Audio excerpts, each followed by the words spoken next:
भारत की प्राचीन धरती पर एक स्थान ऐसा है जहां जीवन और मृत्यु दोनों का सत्य खुलकर सामने आता है। यहां हर साल लाखों लोग आते हैं अपने पितरों को मोक्ष दिलाने और स्वयं को सत्य के और करीब लाने। स्वागत है आपका हमारे मोक्ष भूमि गया जी में, वह पवित्र स्थान जहां मोक्ष सिर्फ एक विश्वास नहीं बल्कि एक अनुभूति है। बिहार के दक्षिणी भाग में स्थित गया भारत के सबसे पुराने और पवित्र नगरों में से एक है। हिंदू ग्रंथों में इसे मोक्ष भूमि कहा गया है क्योंकि यहां किया गया पिंडदान पूरे परिवार के 7 जन्मों तक शांति और मुक्ति दिलाता है। गया का इतिहास सिर्फ पुराना नहीं, यह पौराणिक है। आइए हम जानते हैं इसे मोक्ष भूमि क्यों कहा जाता है।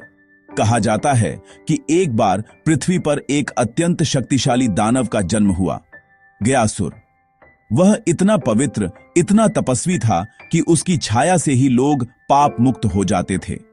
देवताओं को डर था कि कहीं धरती का संतुलन न बिगड़ जाए। तब भगवान विष्णु ने गयासुर से वर मांगा कि वे अपनी देह को यज्ञ के लिए दान दे दें।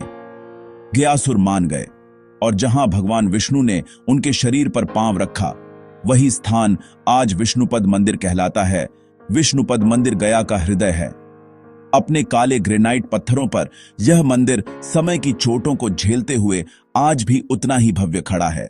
मंदिर के गर्भगृह में स्थित है भगवान विष्णु के चरणों का 40 सेंटीमीटर का पवित्र चिन्ह। कहा जाता है इन्हीं चरणों से गयासुर को मोक्ष मिला। गया की सबसे बड़ी पहचान है यहां होने वाला पिंडदान। हर वर्ष पितृपक्ष के दौरान लाखों लोग यहां पहुंचते हैं ताकि अपने पितरों की आत्मा को मुक्ति दे सकें। फाल्गु नदी के किनारे, जिसकी सतह पर बहता है सिर्फ रेत और भीतर बहता है जल, यह नदी स्वयं एक रहस्य है। कहा जाता है कि एक बार भगवान राम, माता सीता और लक्ष्मण यहीं फाल्गु नदी के किनारे पिंड दान करने आए थे। माता सीता ने जल के बिना ही रेत को साक्षी बनाकर पिंड दान किया। जब यमराज ने इसे अस्वीकार किया तब माता सीता ने श्राप दिया, आज से फाल्गु नदी का जल सतह पर कभी नहीं दिखेगा। तभी से यह नदी बाहर से सूखी लेकिन भीतर से सदा नीरा है। गया में स्थित है अक्षयवट वृक्ष। कहा जाता है जहां दुनिया समाप्त हो जाएगी वहां अक्षयवट जीवित रहेगा। यही वह स्थान है जहां पिंडदान पूर्ण माना जाता है। गया की पवित्रता सिर्फ हिंदू धर्म तक सीमित नहीं, यहां से कुछ ही किलोमीटर दूर स्थित है बोध गया, जहां सिद्धार्थ गौतम ने ज्ञान प्राप्त कर बुद्ध का रूप लिया। इसलिए गया हिंदू, बौद्ध और जैन तीनों परंपराओं का मिलन बिंदु है।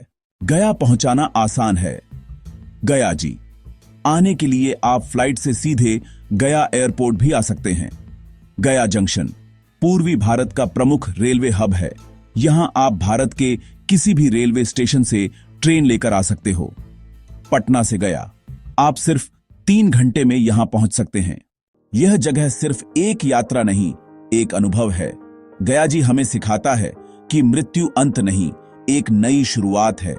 यहां किया गया हर संस्कार आत्मा को शांति देता है, मन को शक्ति देता है और जीवन को एक नई दिशा देता है। गया जी वह स्थान है जहां धरती, देवता और आत्मा तीनों एक साथ उपस्थित होते हैं। आप देख रहे थे ए गो विद वाइकू, भारत की पवित्र कहानियां, इतिहास और रहस्य। अगर आपको यह यात्रा पसंद आई तो वीडियो को लाइक और सब्सक्राइब जरूर करें। फिर मिलते हैं अगले एडवेंचर में जल्द ही।